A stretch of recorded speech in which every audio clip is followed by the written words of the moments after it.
За сайн байцгаана уу? За өнөөдөр өөрийнхөө профилийн 2 дахь дэлгүүрийг уншина. За энэний өмнөх бичлэгтэр бол би яг өөрийнхөө тайлбараар хамгийн эхний дэлгүүр болох гэрийн дэлгүүр 24-ийг уншсан. За үүний хослох дэлгүүр нь миний 2 дахь дэлгүүр буюу гэрийн дэлгүүр 44-ийг өнөөдөр уншина. За сүүдэр хэсэг нь сарнил байгаа. Тэгэхээр сүүдэр гэхээр ер нь бол намдор давтамж гэж ойлгож болно. За сарнилын тухай гэх юм бол ер нь дид гарчиг нь болохоор хүний практикууд гэж бичсэн байна. Тэгэхээр хүний практикууд гэхээр юу хэлж юм бэ гэхээр ер нь бол хүний нийгмийн бүтэц. За төрөл арилжах систем, хүний практик, орчгоо мөн чанарын тухай бол ихний хэсэгт дурдсан. Тэгэхээр хүний практик гэхээр хүмүүсийн одоо харилцаан дээр ингээ буулгаад үзэх юм бол ингээ давтагдж идэг юм харилцаа гэж ойлгож болно.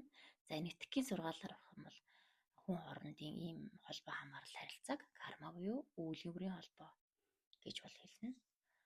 За тэгэхээр хүн өөрөөсөө одоо ямар мэдрэмж, тэр ямар үйлдэл, сүдэр тэр давтамжийг гаргаж чинь. За яг түүнтэйгээ ойролцоо хэмжээний тийм давтамжтай харилцаа холбоог өөртөө татдаг гэдэг агуулга бас цаана явж байгаа. За тэгэхээр хүний ер нь бол хүмүүсийн ингээд хамгийн ойр дотны одоо байнга давтагдж байдаг тэр холбоо хамаарал харилцаа бол ерөөсөө тэр харилцаануудад бол хүний суралцах хамгийн тэр нууц нь бол агуулгадчихэд юм байна. Тэгэхээр бидний амьдралын ер нь бол ойлгох ёстой тэр зүйл, зорилго, одоо хувь заяаны нууц гэх юм уу те тэр харилцаанд оршиж идэг.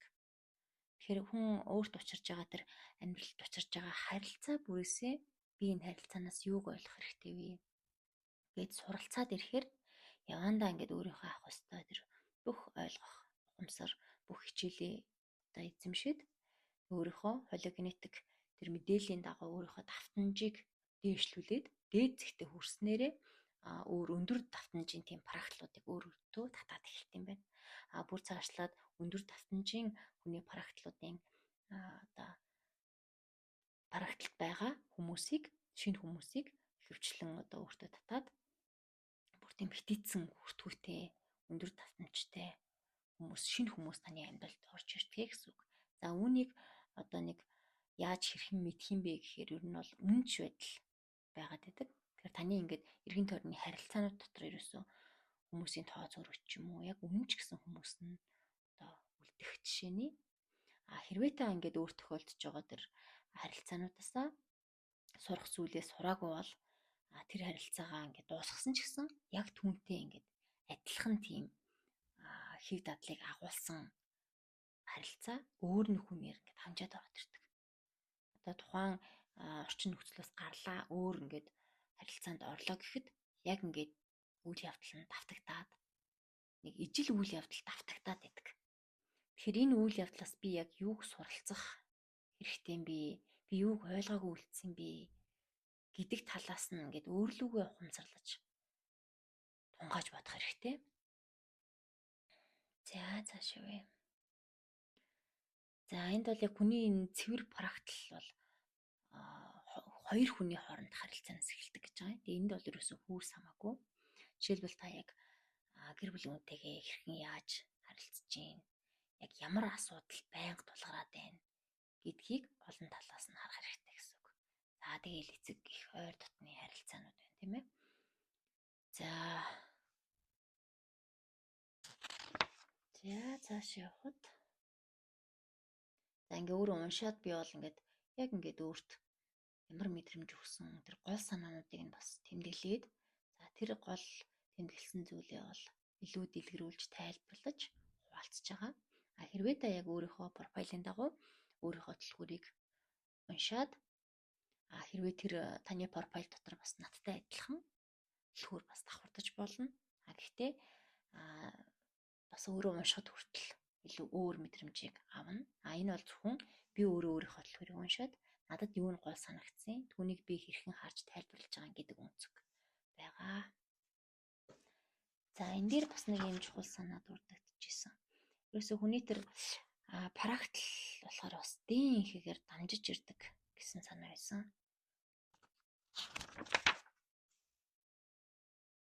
Тэгэхээр үүнийг засахын тулд одоо бас танаа удамд тийм ямар ер нь хэв дадал, зан ааш, араншин ямар үйл явдлууд давтагдчихсэн гэдгийг хүртэл хүн ер нь ухаж бодох хэрэгтэй. Яагаад гэвэл хүн өөрийнхөө биедээ удмынхаа эдис бүхнийг шингээж байдаг учраас түүнийг одоо ингэж ухамсарлан тунгааж бодох бүрэн боломжтой гэсэн үг. За ингээд цаашаа явхад дэлгүүр болгон дээр ингээд дарагдмал чанар, сөрүүлзэх чанар гэсэн хоёр зүйл бол дурддагддаг. За энэ түлхүүрийн дарагдмал чанар нь болохоор үл итгэх гэж. Энэ нь хувь хүн дээр үл итгэлээр ингэж илэрж яадаг гэж байна. Үл итгэх чанар нь болохоор удамшсан чанар байж болно. За нөхцөлдсөн гэсэн хоёр талтай байж болно. Тэгэхээр удамшсан буюу нөхцөлдсөн дээр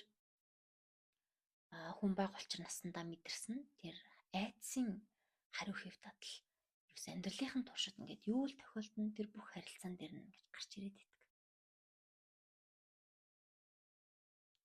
За ийм хүмүүс болохоор ингээд ямарваа нэг юм бүтлгүү харилцаанаасаа болоод дахиад тийм зүйл тохиолдохоос айх айцтай байж идэг гэсэн үг. Тийм айх айцтай учраас тухайн харилцаан дээр өөрийгөө бас хаадаг талтай гэсэн үг.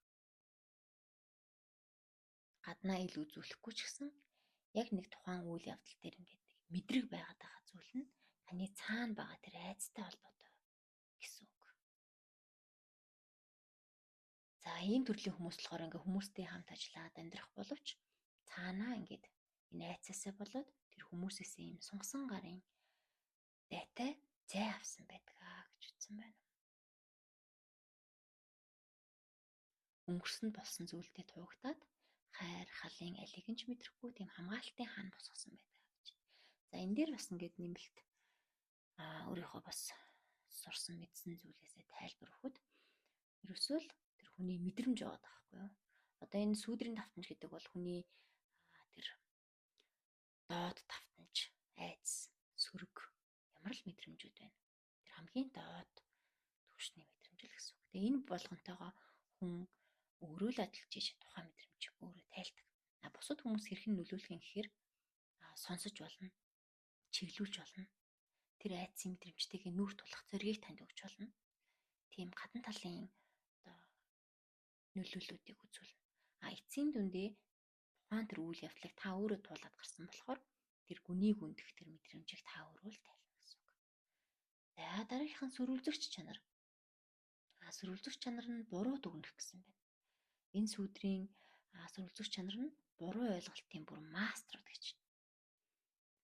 Энэхүү дараагийн хэсэгт бол 44 дэх бэлэг уншигдана. Гэхдээ бэлэг хэсэгт болохоор одоо хүн болгонд ингээд тухайн хүнийг нэг таних тийм зүн байдаг хэдий ч тухайн хүннээс өөрөөс нь тэр гарч байгаа за одоо хэр их айдас давтамж нь ямар байна те тэр өөрийнхөө тэр доторх тэр савн доторх зүйлсийг хэр их гадагшлуулсан байна. Гадагшлуулж чадаагүй бол одоо тийм үндсэн давтамж нь байх ёстой тэр зохистой хэмжээнээс доогуур ордог гэсэн үг. Ийм үед тэр хүний зүн буруу ажилдаг. Яг хөө зүн бол хүн болгонд байдаг. Гэтэ давтамж илүү чухал гэсэн үг. За тэгэхээр иймхүү буруу ойлголтын мастер буюу сөрүүлзэгч чанартай хүмүүс өөрийг нь хүндэлдэггүй, за арцалддаг, бизнест бол хамаг нөөцийг нь шавхдаг. За эсвэл бүр ямар ч чадваргүй гэх зэрэг өөрт нь нөхөр болохооргүй тийм хүмүүстэй ингээд таарад идэг гэсэн үг. Тэгэхээр үүний нэг тод жишээ нь болохоор нэг хүнээс салаад дахиад өөр хүнтэй уулзахад яг л өмнөх шиг тийм үйл явдлууд давтагдаад байдаг тохиолдлууд гэсэн үг.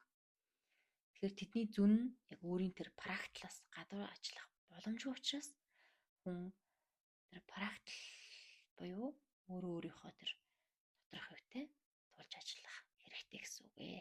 Та хэдий ч өөрийнхөө практик тэр энергийн давтамж ихсгэж чадна тэр хэмжээний хүмүүсийг өөртөө бас татдаг гэсэн үг. За үүнийг одоо хэрэгжүүлэх гол арга нь ерөөсөө өөрлөгөөл бүх анхаарлаа хандуулах гэсэн үг. Хүний анхаарал ерөөсөө үргэлж гадна талд гадагшаа чиглэж явдаг. Өөрийн мэдрэмжээс холдсон гэсэн үг. Тийм учраас одоо удаашрч үнцгий сайхан амьсгалж зөвхөн өөр дээрээ төвлөрч бүх анхаарлыг өөр лүгөө чиглүүлээрэй. За ингээд дараагийнхаа бичлэгээр энэхүү төлхүүрийн бэлэг за аль эсвэл CD-г хамтдаа уншнаа. За баярлалаа.